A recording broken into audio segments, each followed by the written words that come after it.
In this video, we will show you how to see our site competitor using SimilarWeb. This tool is free and we can analyze which is our site competitor that using our similar keyword. In here, you need to open similarweb.com.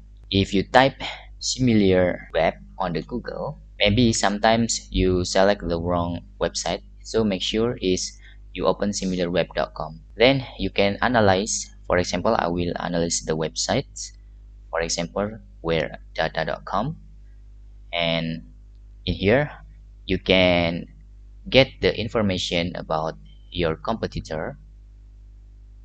Please scroll down and you can see here this is the similar sites and our website competitor. You can see the URL is this. So many competitors here. You can analyze which is the competitor is better performance, so you can have idea to build better your website, of course.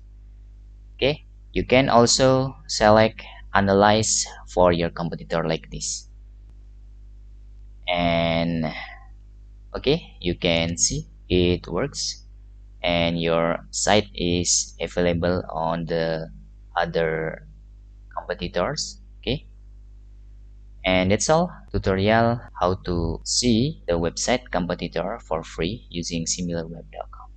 Hope this video helpful.